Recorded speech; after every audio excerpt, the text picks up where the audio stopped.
ચાલો છોકરાઓ, હવે આપણે ફૂલ કોર્સ કેમેસ્ટ્રીના પેપર સોલ્યુશન જે છે એની વાત કરવાની છે.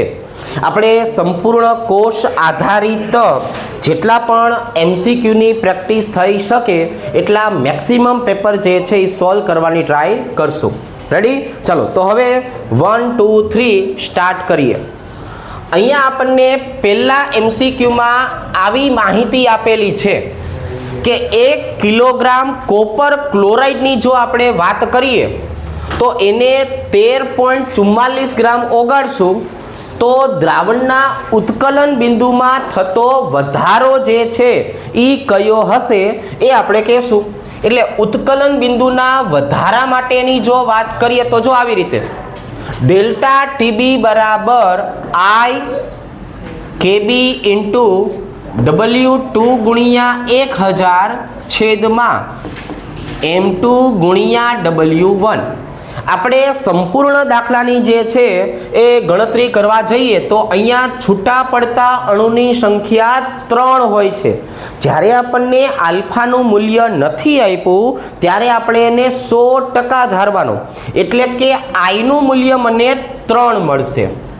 કેબીનું મૂલ્ય આપેલું હોય તો ઠીક છે, નથી આપેલું તો એને પાણી માટેનો સ્ટાન્ડર્ડ 0.52 જે છે એને ધારશું. ત્યાર પછી વજનની જો વાત કરીએ તો 13.44 ગુણ્યા 1000.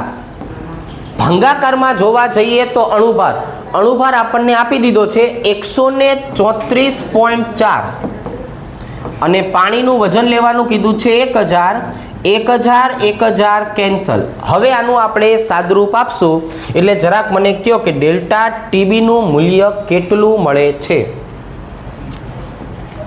0.156. કેટલો જવાબ આવશે? 0.156. એટલે અહીંયા આપણો જવાબ કેટલો આવશે? 0.16. 0.16ની સૌથી નજીકનો જવાબ એ આપણે જોશું. કયો આવશે છોકરાઓ? Option C. હવે અહીંયા જો, અહીંયા આપણને આમ આપેલું છે વિધાન અને કારણ. દ્રાવણમાં રહેલા ઘટકોના મોલ અંશનો સરવાળો હંમેશા 1 હોય. તો હું જો x ટોટલની વાત કરું છોકરાઓ, x ટોટલ, તો x ટોટલનો મતલબ શું થયો? x1 વત્તા x2 વત્તા ટપકા.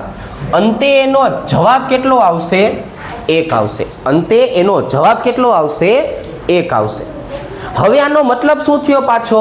તો કે જો ભાઈ આનો મતલબ આવો થયો કે હું મોલન્સની જો વાત કરું તો મોલન્સનો મતલબ શું થાય? N1 ના છેદમાં N ટોટલ. આમાં આપણને ક્યાંય કદ જોવા મળતું નથી. આની અંદર આપણને ક્યાંય કદ જોવા મળતું નથી. તો એનો મતલબ એવો થયો કે આ તાપમાનથી કેવું થઈ ગયું છોકરાઓ? સ્વતંત્ર.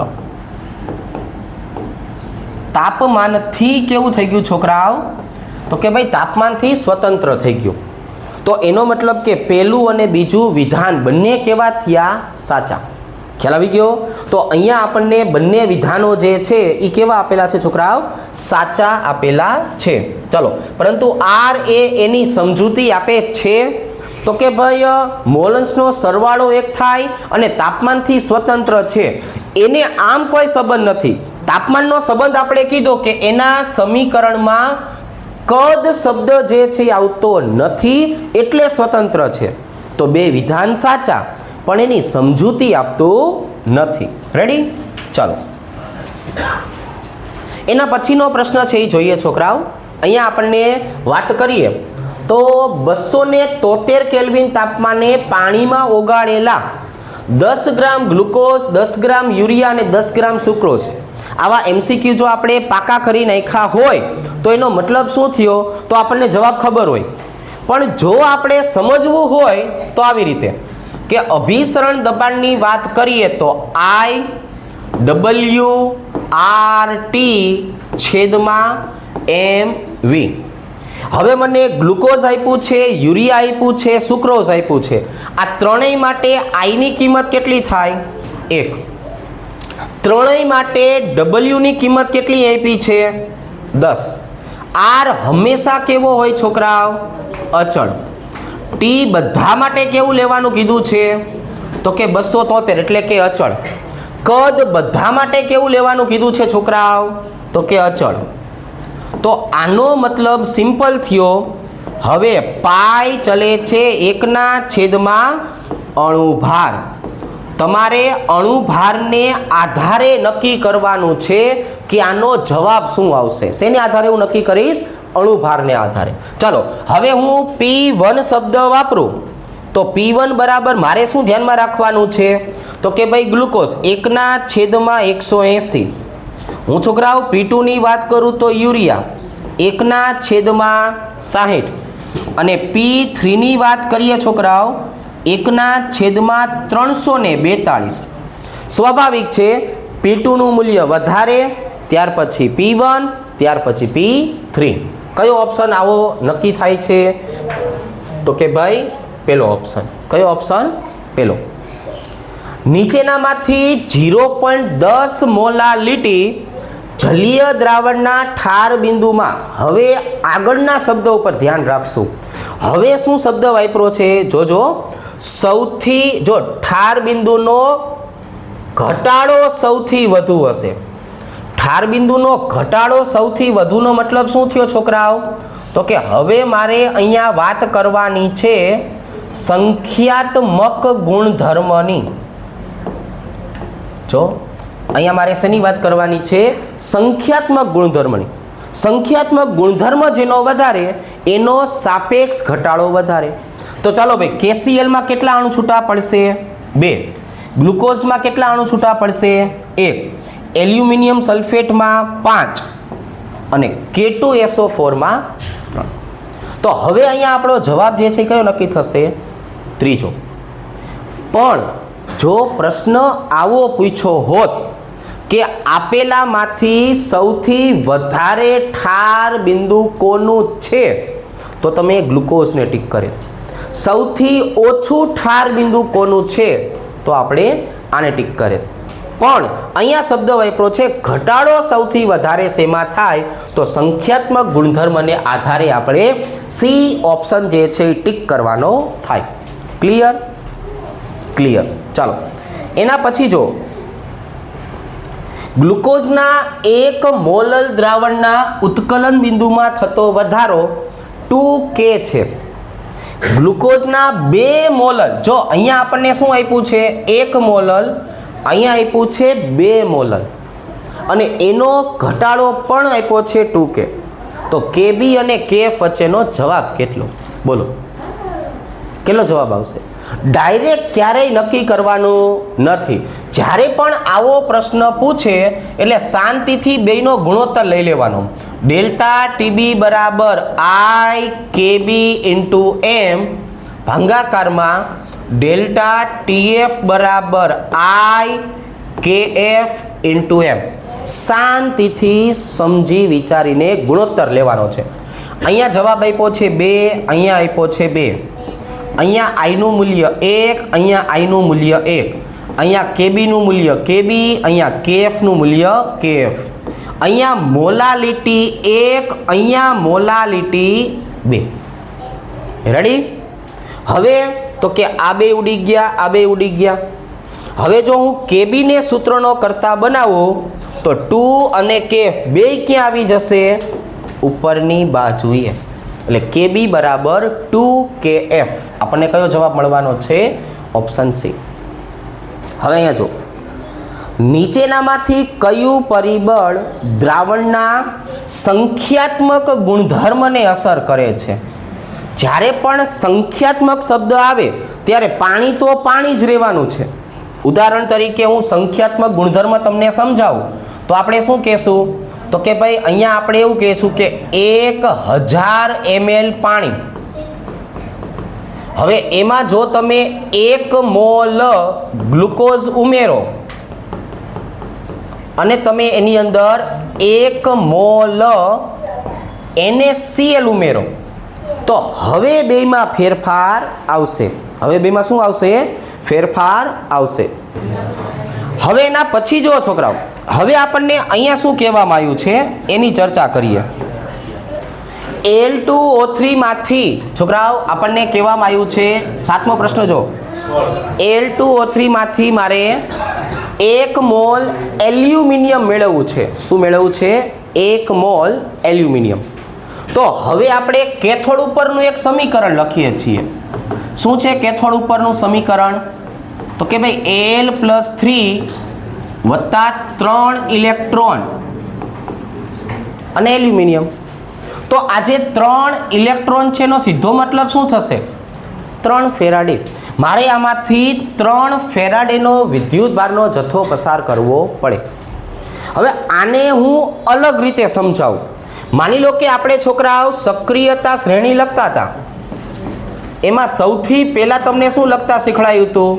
મેગ્નેશિયમ. અને સૌથી છેલ્લે શું લખતા શીખવાડ્યું હતું? ઓરમ. મેગ્નેશિયમનો રિડક્શન પોટેન્શિયલ કેટલો હતો?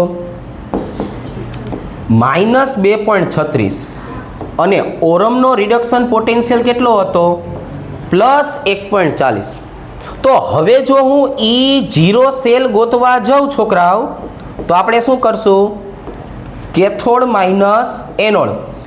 મેગ્નેશિયમ એનોડ બનશે અને ઓરમ કેથોડ બનશે. તો 1.40 -2.36. તમે આ બેનો સરવાળો કરશો એટલે તમારો જવાબ કેવો આવશે? પોઝિટિવ અને મેક્સિમમ. તો સેમ વસ્તુ આની અંદર જો મારે કોઈ બે ઘટકોને જોડવાના થાય તો હું કોને જોડીશ? પહેલાને અને છેલ્લાને. તો અહીંયા મારો જવાબ કયો આવશે છોકરાઓ? M અને Q. કયો આવશે? M અને Q. ચાલો હવે અહીંયા જો આ પણ આપણે સાબિતી આપીને સમજાવેલી વસ્તુ છે છોકરાઓ. અહીંયા આપણે શું સાબિતી આપેલી છે કે તમારી પાસે જે નળ સમીકરણ છે E સેલ બરાબર E0 સેલ -0.0591 છેદમાં n log એસાના છેદમાં કેસા. જો આપણે આવું સરસ મજાનું સૂત્ર જે છે એ તમને સમજાવેલું છે. તો હવે એવો શબ્દ આપણે વાપરો તો કે જ્યારે એનોડ અને કેથોડની સાંદ્રતામાં ફેરફાર થતો અટકે છે, બંનેની પ્રક્રિયા સંતુલન અવસ્થાએ આવે છે. તો જ્યારે આ સંતુલન અવસ્થા શબ્દ આવશે એટલે હવે આપણે કોને યાદ કરશું? લોગ કેસીને. અને ત્યારે આ કોષ કાર્ય કરતો અટકે છે. કાર્ય કરતો અટકે છે એટલે કે ઈ સેલનું મૂલ્ય હવે કેટલું થઈ જાય છોકરાઓ? 0.0 વોલ્ટ થઈ જાય. તો એનો મતલબ એવો થયો કે હવે જો હું આની વાત કરવા જાઉં તો સંતુલન સ્થિતિએ ગેલ્વેનોઇક કોષનો પોટેન્શિયલ કેટલો બની જશે? 0. કેટલો બની જશે છોકરાઓ? 0. રેડી? ચાલો હવે અહીંયા જો તમને એક સરસ મજાની પ્રક્રિયા આપી દીધી છે. એમના માટે થઈને શું કરવાનું છે? આપણે પ્રમાણિત પોટેન્શિયલ ગોતવો છે. આ તો એના કરતાં પણ સહેલું થયું ને. તમને અહીંયા શું આપ્યું છે? Reduction potential. અહીંયા શું આપ્યું છે? Reduction potential. પહેલાં ચેક કરવાનું. ડાયરેક્ટ દાખલો ક્યારેય ગણી નાખવાનો નથી. પહેલાં ફરજિયાત તમારે ચેક કરવાનું છે કે રિડક્શન પોટેન્શિયલ જ આપ્યા છે કે કેમ. હવે જો વધારે હોય તો કેથોડ અને હવે જો ઓછું હોય તો એનોડ. પછી હમણાં આપણે સમજાયું એ રીતે E0 સેલ ગોતવાનું કે કેથોડ માઇનસ એનોડ. ચાલો ભાઈ, પણ છે ને તમે ઉતાવળ ન કરતા. તમે હું કહું ને એનું મને સાદરૂપ આપીને આપજો. જે આંકડા દર્શાવવામાં આપ્યા છે ને એને ધ્યાનમાં લ્યો. આ છે આનો સરવાળો કરો. હાથે હાથે 0.80 કે પછી ઓલાનું 0.76 એવું ધારી નો લ્યો. આનો જવાબ કયો આવે છે? એક્ઝેક્ટલી ખ્યાલ આવી ગયો ને કે ભાઈ અહીંયા મને જવાબ મળવાનો છે 1.562. ખ્યાલ આવ્યો? તો જો આ બંને ઓપ્શન શક્ય હતા પણ આપણે ગણતરી કરી એટલે ખબર પડી કે એનો જવાબ કયો આવશે? તો કે બી ઓપ્શન. આવી ઝીણી ઝીણી વસ્તુને ધ્યાનમાં રાખવાની છે. હવે આ જો વિદ્યુત વિભાજન દ્વારા છોકરાઓ એક ફેક્ટરી 2 કલાકમાં 40 કિલોગ્રામ જે છે કેલ્શિયમનું ઉત્પન્ન કરે અને હારે હાર 50% ક્ષમતા છે 2 કલાક વિદ્યુત પ્રવાહ એલ્યુમિનિયમ ગોતો. તો જ્યારે આવા પ્રકારના પ્રશ્નો હતા ને ત્યારે આપણે સરખામણી કરતા શીખવાડી હતી. વજનના છેદમાં તુલ્ય ભાર. કયું સૂત્ર ભાઈ સમજાવેલું છે આપણે? વજનના છેદમાં તુલ્ય ભાર વાળું. તો કઈ રીતે? Calcium +2 aluminium +3. જો સાંભળો આવી રીતે. હાલો હવે પહેલા હું 100% માટેનો કાર્યક્રમ રાખું છું, 50% પછી એમને કરી નાખશું. કેલ્શિયમનું વજન આપ્યું છે 40, કેલ્શિયમનો તુલ્ય ભાર હોય 20, એલ્યુમિનિયમનું વજન ગોતવાનું છે. એલ્યુમિનિયમનો તુલ્ય ભાર છે 9. પેલા મને 100% કેટલો જવાબ મળે છે? 100%. તો 100% એલ્યુમિનિયમ મળશે 18 કિલોગ્રામ. સ્વાભાવિક વસ્તુ થઈ ગઈ. 50% પૂછવામાં આવે એટલે જવાબ કયો ટીક કરવાનો છે? 9. કારણ વગરની ઉતાવળ કરવાની નહીં. 18 ઓપ્શનમાં લખ્યું હોય, 9 પણ ઓપ્શનમાં લખ્યું હોય, આપણે સમજી વિચારીને જવાબ ટીક કરવાનો થશે. કયો જવાબ આવ્યો ભાઈબંધ? જરાક જોવો જોઈએ. 9. ચાલો. કોષ પ્રક્રિયા દરમિયાન પ્રમાણિત ઈએમએફ. આ પ્રમાણિત ઈએમએફ એટલે શું થયું?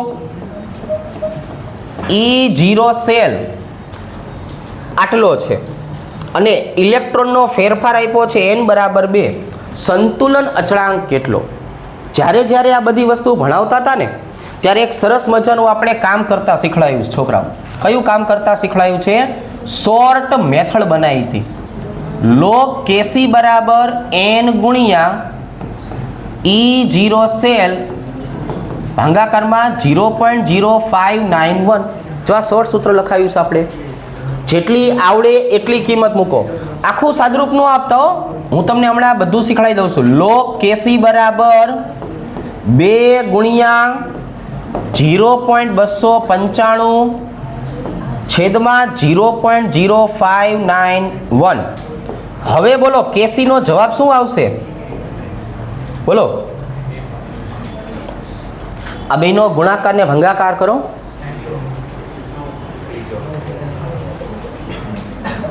નિયરલી ઇક્વલ ટુ 10.0000 નું એન્ટીલોગ. તો સ્વાભાવિક છે એન્ટીલોગનો એક જ નિયમ છે કે જે પોઈન્ટની આગળ આપેલું છે એ સીધું ક્યાં વયું જશે? ઘાતમાં વયું જશે. કેટલી ઘાત આવશે? 10⁻10 અને પછી 0.0000 નો એન્ટીલોગ 1 થાય. એન્ટીલોગ કેટલો થાય? 1 થાય. રેડી? ચાલો એના પછીની આપણે વાત કરીએ. આ પ્રક્રિયાની અંદર ખોટી ઉતાવળ નહીં કરીએ, શાંતિથી દાખલો ગણશું. જો પેલું આપણે કામ કયું શીખડાવેલું છે છોકરાઓ? પહેલા નંબરની જો વાત કરીએ તો પેલું કામ આપણે કયું શીખડાયું છે? તો કે જો પેલું કામ આ શીખડાયું છે કે ભાઈ અહીંયા સમીકરણ લખો -dN2/dt બરાબર -1/3 dH2/dt બરાબર +1/2 d એમોનિયાના/dt. હવે આ જે જવાબ આપ્યો ને આપણને જે જવાબ આપ્યો છે કે નહીં એ આપણે આવી રીતે ગણશું. હવે આ જો હાલો, તો હવે આપણને કિંમત છે ને આટલાની આપી છે. આવા પ્રશ્નો જ્યારે પણ આપણે સોલ્વ કરતા ને ત્યારે શું કહેતા? જે બે ઘટક વિશેની માહિતી હોય ને એમનો સંબંધ મેળવી લેવાનો. મને અહીંયા ગોતવાનું શું કીધું છે જોવો જોઈ. -dH2/dt આપ્યું છે બરાબર. તો તમે બે આગળ બેજો કાલથી. હવે અહીંયા જો -dH2/dt નો મતલબ આવો થયો, હું આટલાને સૂત્રનો કરતા બનાવું છું. DH2 ના છેદમાં DT. જો ભાઈબંધ તગડો ક્યાં વયો ગયો? ઉપર. 3/2 ગુણ્યા. હવે જવાબ આપ્યો છે એ મને જો આનો આપ્યો તો એ કેટલો આપ્યો છે ભાઈબંધ? 2 ગુણ્યા 10⁻4. રેડી? ચલો હવે બોલો, હવે કયો જવાબ આવશે? બરાબર, હવે આપણને જવાબ મળશે આ. હવે એક આવા પ્રકારના પ્રશ્નો પણ આપણે રૂટીનમાં બહુ સોલ્વ કરાવ્યા હતા. જો આ જે 14મો પ્રશ્ન છે ને છોકરાઓ, એમાં આપણે શું કહેતા હતા કે પ્રક્રિયા વેગ બરાબર 2∆T ના છેદમાં 10 અંશ સેલ્સિયસ થી 100 અંશ સેલ્સિયસ. એટલે અહીંયા ∆T નો જવાબ કેટલો થયો? તો કે ∆T નો જવાબ 90 થયો. એટલે કે 2⁹ મળશે મને. અને 2⁹ નો જવાબ કેટલો આવે? 512 આવે. કેટલો આવે? 512. અહીંયા હું 512 ટીક કરીશ. રાસાયણિક ગતિકીની જો આપણે વાત કરીએ છોકરાઓ, તો સમીકરણમાં કયું વિધાન સાચું છે? અહીંયા જે કે આપ્યો છે એનો મતલબ શું થાય? પ્રક્રિયાનો વેગ અચળાંક. એટલે ખોટું. એ એટલે આહેરનીય અચળાંક અથવા પૂર્વ ઘાતાંક અવયવ.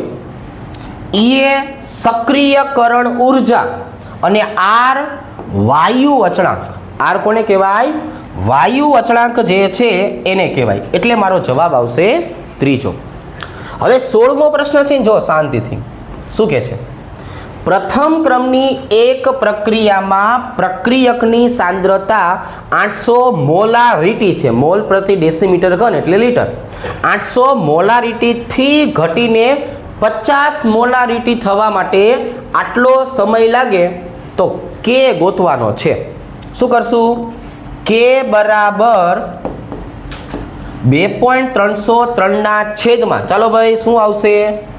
2 ગુણ્યા 10⁴. 1 2 3 4 log 800 ના છેદમાં 50.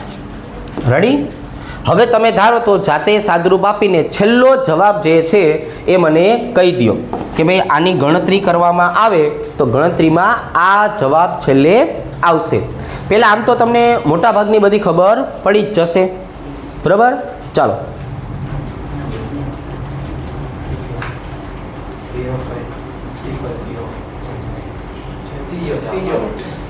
બરાબર. તો અહીંયા આપણને જે છે એ કયો ઓપ્શન મળવાનો છે? ત્રીજો. ચાલો નેક્સ્ટ. હવે આ જે પ્રથમ ક્રમની પ્રક્રિયા માટે પ્રક્રિયાનો અર્ધાયુષ્ય સમય જે આપ્યો છે ને, T½ બરાબર 6.93 મિનિટ. તો આવા જે પ્રશ્ન છે ને છોકરાઓ, એ આપણે આવી રીતે સોલ્વ કરતા. કારણ કે જો અહીંયા આપણને ટકા આપ્યા છે તો 99% માટેનો સમય તમે ગોતો. તો આવી રીતના હોય ને એમાં કે સરખાઈ દેતા. આપણે શું કરતા? બેના કે સરખાઈ દેતા. પણ એક મિનિટ આપણે ધ્યાન રાખશું. 2.303 ના છેદમાં 6.93. જો T½ એટલે શું થાય? 100 ના છેદમાં 50 બરાબર આ 99% છે. એટલે હું શું કરવાનો છું છોકરાઓ? 2.303 ના છેદમાં T જે મારે ગોતવો છે, બરાબર, T99 log 100 ના છેદમાં 1. હું 100 માંથી 99 ને બાદ કરું એટલે મને કેટલા મળશે? 1. હવે તો કેજો 2.303 2.303 કેન્સલ. 100 ના છેદમાં 50 એટલે 2. log 2 નો જવાબ આપણને ખબર છે 0.3010. એના ભંગાકારમાં આવશે 6.93. અહીંયા log 100 એટલે 10⁵ ઘાત એ જવાબ. એટલે અહીંયા આપણને શું મળશે? b/2 છેદમાં T99. હવે તમે મને T99 છે એનો ડાયરેક્ટ જવાબ જે છે એ કહી દો. બરાબર, 246.06. ઓકે, તો અહીંયા આપણને જવાબ મળશે 46.06 મિનિટ. રેડી? ચાલો હવે આ જો છોકરાઓ 18મો પ્રશ્ન છે ને, આપણે બધી રીતે સોલ્વ કરી નાખીએ. ગમે ત્યાં ગમે તે રીતે આવે તો આપણને ખબર પડે.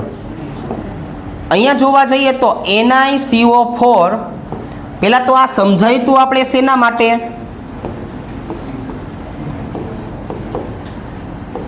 તો કે પહેલા આપણે આ સમજાયું તું સિનર્જિક અસર માટે સમજાયું હતું. સિનર્જિક અસરનો આપણે મતલબ શું સમજાયો હતો કે બધા જ ઇલેક્ટ્રોનનું શું થઈ જતું હતું? યુગ્મીકરણ. n બરાબર 0, મ્યુ બરાબર 0.0, એટલે આનો ગુણધર્મ કેવો આવતો? તો કે એટલે આનો ગુણધર્મ છે ને પ્રતિચુંબકીય આવતો. હવે તો કે બધા ઇલેક્ટ્રોનનું યુગ્મીકરણ કરી નાખો તો આમાં સંકરણ કયું જોવા મળતું? sp3 સંકરણ. અને આકાર કયો જોવા મળતો? સમચતુષ્ફલકીય. આકાર કયો જોવા મળતો? સમચતુષ્ફલકીય. બરાબર? TD એટલે કે ટેટ્રાહેડ્રલ. તો કે હવે હું જોવા જાઉં તો આનું IUPAC નામ શું થાય? Tetra carbonyl nickel 0. એટલે કે આની ઓક્સિડેશન અવસ્થા કઈ થઈ ગઈ? શૂન્ય. ખ્યાલ આવી જશે? ચાલો હવે આ જુઓ છોકરાઓ, અહીંયા શું કહેવામાં આવ્યું છે આપણને એ જોઈએ.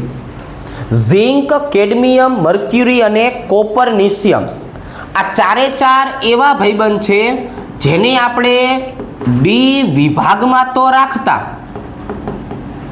પણ આ ચારે ચારને સંક્રાંતિ ધાતુ તરીકે ગણતા નહોતા. શું કામ નહોતા ગણતા?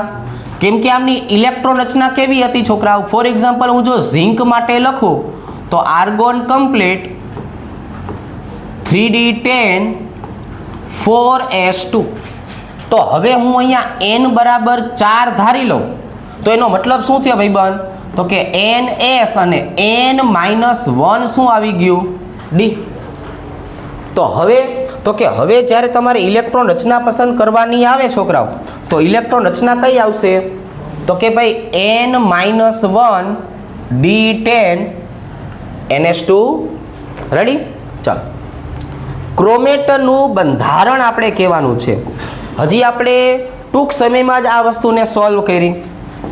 CrO4-2 આની વાત કરીએ તો પીળા રંગનું દ્રાવણ છે. અને હવે અહીંયા -2 છે એનો મતલબ શું હતો છોકરાઓ? કે બે ઓક્સિજન કેવા જોડાયેલા હતા? સિંગલ બંધથી.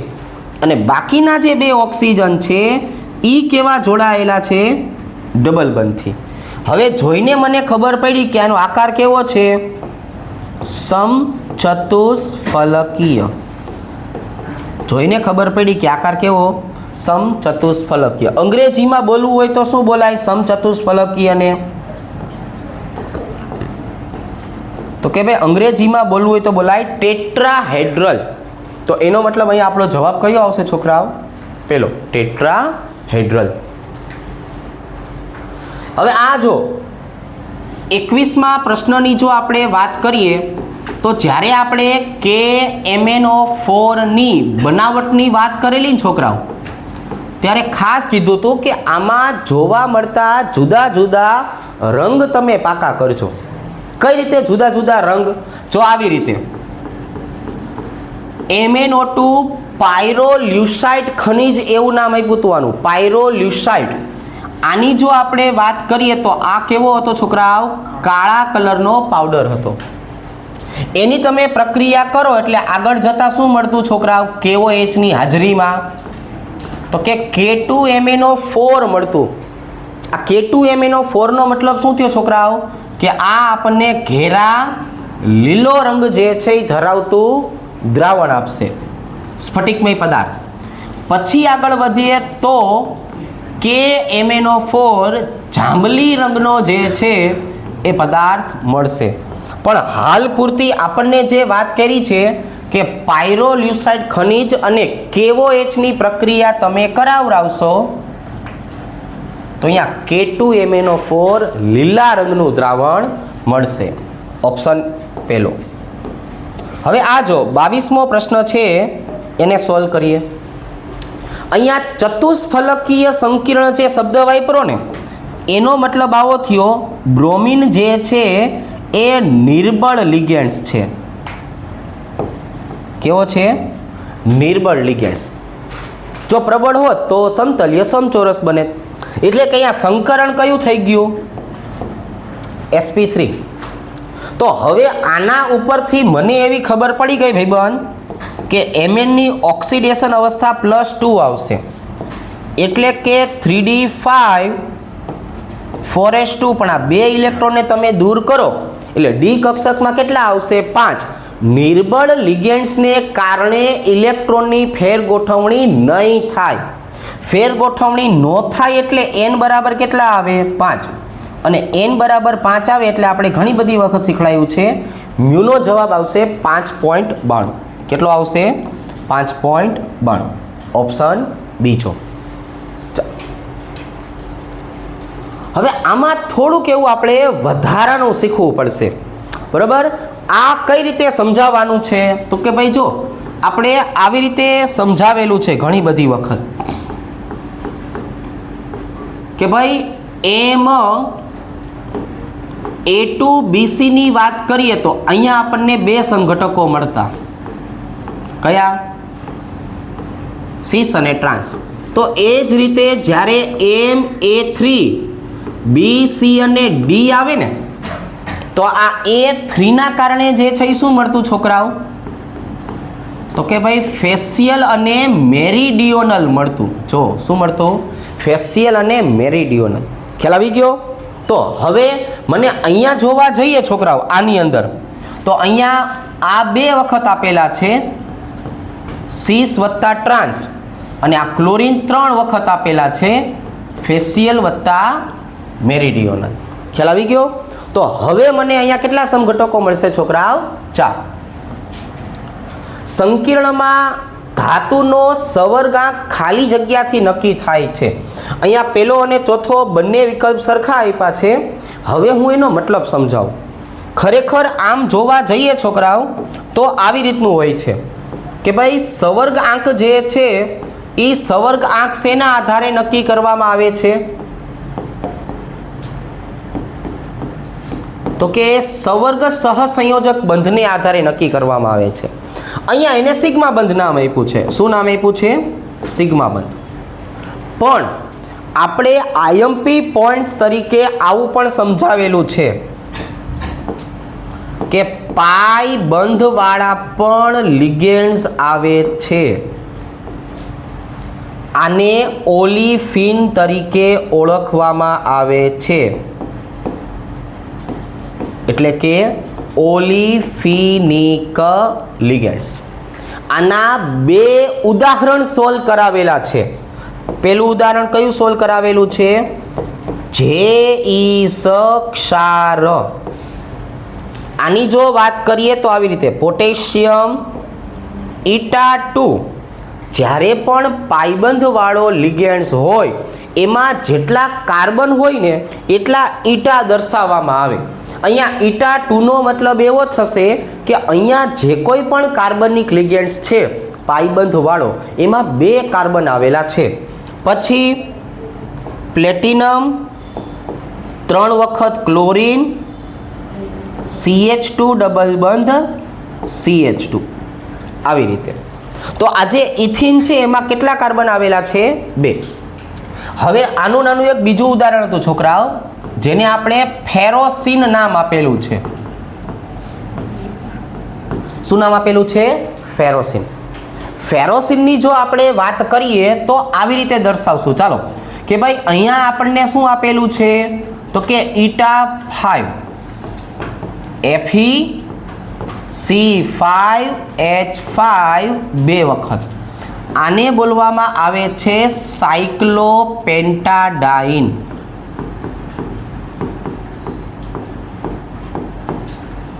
હવે આના પાછા 2 પ્રકારના બંધારણ બનશે.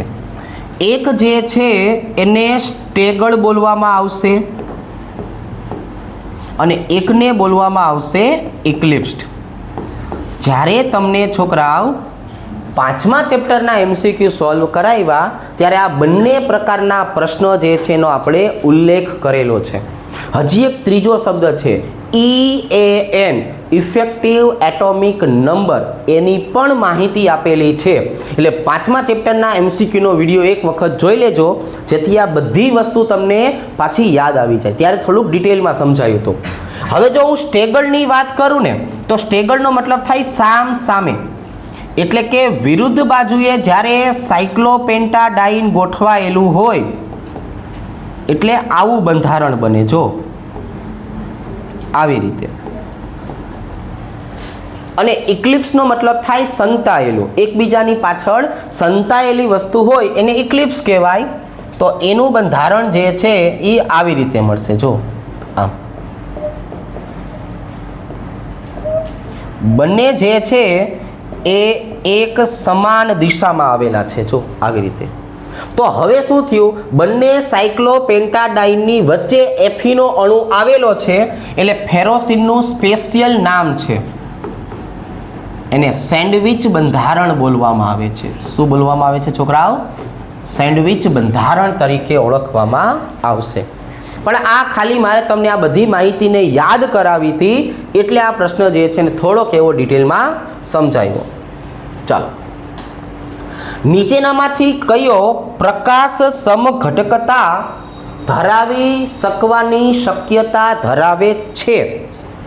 પહેલાની જો હું વાત કરું તો બંને એકદંતીય લિગેન્ડ્સ છે, કિલેટ આવેલું નથી. પ્રકાશ શબ્દ આવે એટલે તમને તરત જ યાદ આવી જવું જોઈએ કે આમાં કિલેટ શબ્દની જરૂર પડવાની છે. બીજામાં મને એમોનિયા અને ક્લોરીન દેખાય છે, આ પણ બનાવી શકે નહીં. ત્રીજાની વાત કરીએ તો ત્રીજું જે છે એ બનાવશે. જો અહીંયા બનાવવા પાછળનું કારણ છે ઈએન. ઈએન એ દ્વિદંતીય લિગેન્ડ્સ છે જે કિલેટ બનાવી શકે. હું ઈએનની વાત કરું તો ઈએન કેવું છે છોકરાઓ? દ્વિદંતીય લિગેન્ડ્સ છે એટલે ઈ સંકીર્ણ બનાવી શકે. પણ આ ટ્રાન્સ બંધારણ જે છે એ બનાવવાનું નથી. એનો એકમાત્ર જવાબ છે મેસો સંયોજન. એનો એકમાત્ર જવાબ શું છે છોકરાઓ? મેસો સંયોજન. રેડી? ચાલો, તો અહીંયા આવી રીતના આવશે. હવે આ જો ટેટ્રા ઓક્સો મેંગેનેટ, ભાઈબંધ જરાક મને એમ કહો કે આ પેલા કવિ વાત કોની કરે છે આની અંદર? Tetra oxo manganate. જો બંધારણ દોરતા શીખડાવું. મેંગેનેટનો મતલબ થાય Mn, ટેટ્રા ઓક્સોનો મતલબ થાય O4. 4 દુને 8, 8માંથી 1 જાય એટલે કેટલા વધે? 7. આ KMnO4 ની વાત છે. જ્યારે પણ KMnO4 આવે ત્યારે આની સાથે બે વસ્તુ જોડાયેલી છે. પહેલી વસ્તુ કોમન કે આનું સ્પેશિયલ હાઇબ્રિડાઇઝેશન છે. એ આપણે બધાને ખબર હોવી જોઈએ જ, બરાબર? આની ખબર ન હોય તો કંઈ વાંધો. ચલો, D3S.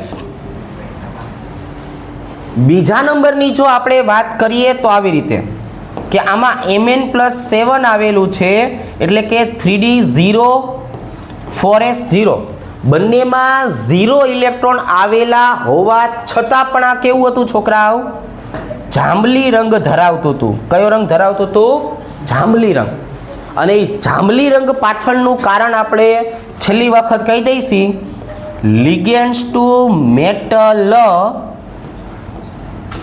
Charge transfer. આનો જવાબ શું હશે છોકરાઓ? Ligands to metal charge transfer. હાલ પૂરતી વાત કરીએ તો આપણો જવાબ આવશે D3S. હાલ પૂરતો જવાબ D3S. ચલો, હવે અહીંયા જે લિગેન્ડ્સ આપ્યું છે છોકરાઓ એમાં જોઈએ તો મને આ નાઇટ્રોજન ઉપર અબંધકારક દેખાય છે, આ નાઇટ્રોજન ઉપર અબંધકારક દેખાય છે, એવા 3 દેખાય છે. તો 3 આ, ચોથું આ. ટોટલ 4 ઇલેક્ટ્રોન યુગ્મનું દાન કરી શકે એટલે આને ચતુર્થ દંતીય તરીકે ઓળખવામાં આવે છે. 28મો પ્રશ્ન છે એને જોવો. ત્યાં આપણે વાત કરી હતી આવી રીતે કે તમે R સાથે કાર્બનને જોડો તો અને R સાથે નાઇટ્રોજનને જોડો તો બેયના નામ બદલાઈ જશે. આ સાયનાઇડ તરીકે ઓળખાશે, આ આઇસોસાયનાઇડ તરીકે ઓળખાશે. હજી આવા બીજા 2 ભાઈબંધ હતા છઠ્ઠા ચેપ્ટરમાં ઉદાહરણ નંબર 5ની પહેલા એક સરસ મજાનું કોષ્ટક આપેલું છે, અહીંયા વાંચજો. શું આવશે? RNO2 RONO. આ પણ ઉભયદંતીય છે, આ પણ ઉભયદંતીય છે. કયા કયા 4 ઘટકમાંથી તમને આ મળતા હતા? KCN, AgCN,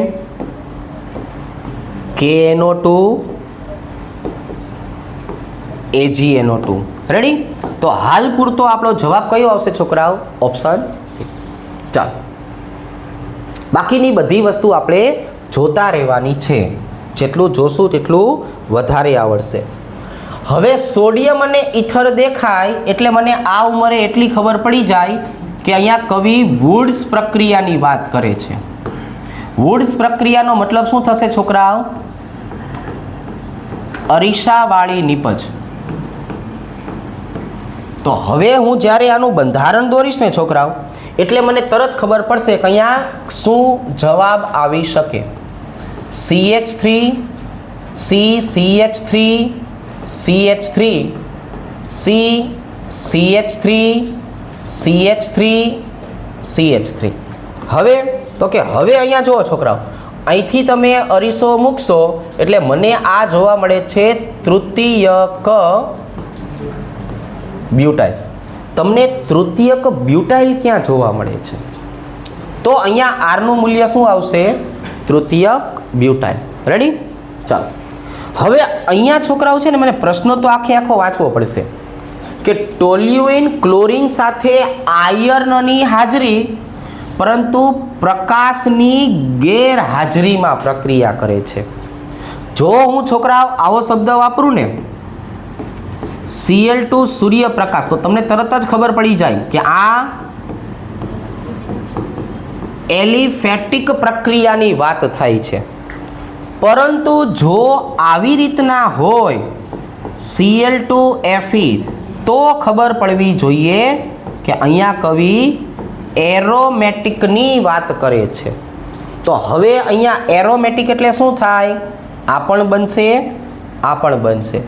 એટલે કે જવાબ આવશે ચોથો, ઓર્થો અને પેરા સમઘટકનું મિશ્રણ જે છે એ મિશ્રણ મળશે. ચાલો, અહીંયા 2 મિનિટ ધ્યાન રાખશું. ઔદ્યોગિક રીતે વપરાતા આલ્કોહોલને રંગીન બનાવવાની વાત હોય તો કોપર સલ્ફેટ, અને એમાં વાસ ઉમેરવાની વાત કરે ને, વાસ, તો એના માટે પિરિડીન શબ્દ આવશે. શું શબ્દ આવશે છોકરાઓ? પિરિડીન. ખ્યાલ આવી ગયો? તો આ 2 વસ્તુને યાદ રાખશું. આનાથી સેનિટાઈઝર બની જશે. એટલે હવે આલ્કોહોલ પીવા લાયક રહેતો નથી. અત્યારે કયો જવાબ આવશે છોકરાઓ? Copper sulphate. હવે અહીંયા હું વાપરું છું છોકરાઓ એસિટાઇલ ક્લોરાઇડ CH3COCl. જો હું આ વાપરું છું ને, આ, એટલે જવાબ કયો આવશે? માની લો કે હું છોકરાઓ આ વાપરતો હોત, તો જો હું બેન્ઝોઇલ ક્લોરાઇડ વાપરતો હોત ને, બેન્ઝોઇલ ક્લોરાઇડ, તો એને બેન્ઝોઇલેશન કહેવાય. રેડી?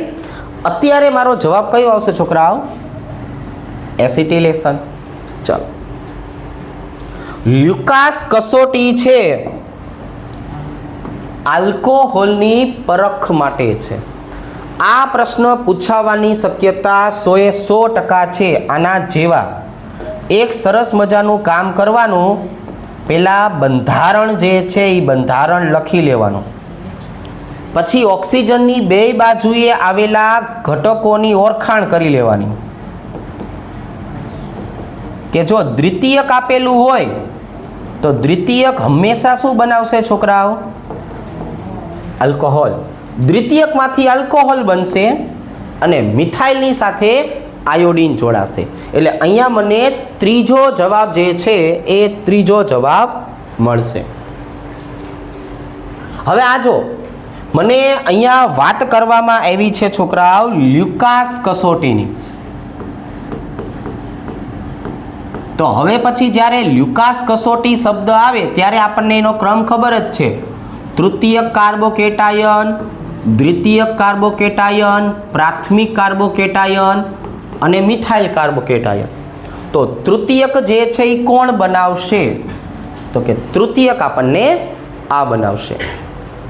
ક્લેમેન્સન પ્રક્રિયાની વાત કરવામાં આવે તો આપણે કોને દર્શાવતા? ક્લેમેન્સન ઝીંક મર્ક્યુરી સનરસ વત્તા સાંદ્ર HCl, એટલે કે આપણો જવાબ આવશે પેલો. કેનિઝારો પ્રક્રિયા કોણ આપતું નથી? તો હવે હું જ્યારે બંધારણ લખું CH3CHO તો મને અહીંયા સીધા જ આલ્ફા હાઇડ્રોજન દેખાઈ ગયા. કેટલા આલ્ફા હાઇડ્રોજન દેખાઈ ગયા? 3. કેનિઝારોનો નિયમ છે આલ્ફા હાઇડ્રોજન હોવા જોઈએ નહીં, એટલે અત્યારે મારે કયો ઓપ્શન ટીક કરવાનો છે? બીજો. ચાલો ભાઈ, ઉત્કલન બિંદુનો ક્રમ. છોકરાઓ, જ્યારે આપણે ઉત્કલન બિંદુની વાત કરતા ત્યારે શું સમજાવેલું છે? Carboxylic acid, alcohol, ketone,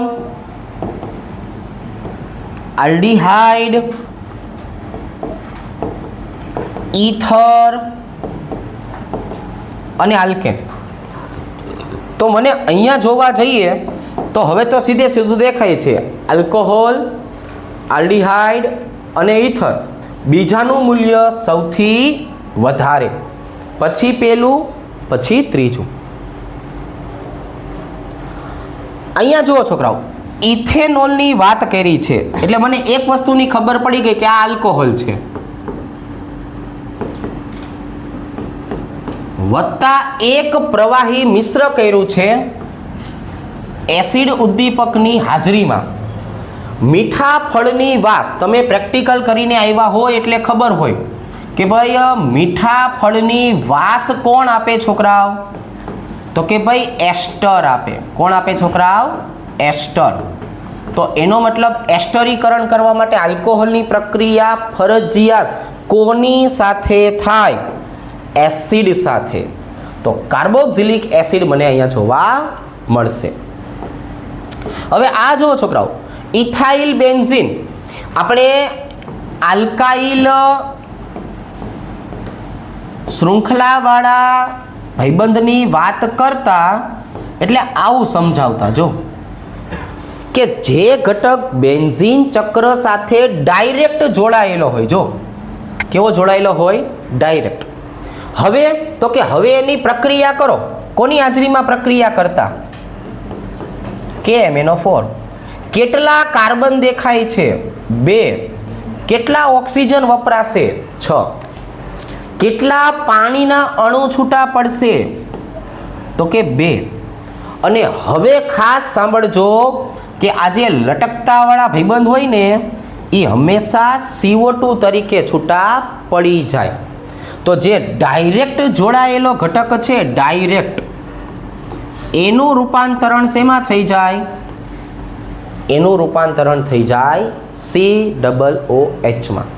ready? ચાલો, તો અહીંયા હવે તમે જુઓ તો તમને બેન્ઝોઇક એસિડ મળશે. શું મળશે છોકરાઓ? Benzoic acid. ચાલો, નીચેનામાંથી સૌથી વધારે પ્રબળ બેઝ કયો? એનિલિન એરોમેટિક, ઇલેક્ટ્રોન ખેંચવાવાળો, એસિટાઇલાઇડ ઇલેક્ટ્રોન ખેંચવાવાળો. તો એલિફેટિક બેઝ આપણી પાસે એક જ છે. જો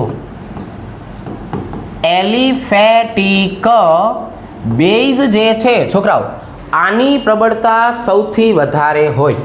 રેડી? ચાલો, હવે પરિવર્તનની વાત છે. પહેલા તમને કીધું છે SOCl2 ઉમેરો. SOCl2 નો મતલબ થાય ડાર્ઝન પ્રક્રિયા. તમે ડાર્ઝન પ્રક્રિયા કરશો એટલે અહીંયા તમને શું જોવા મળશે?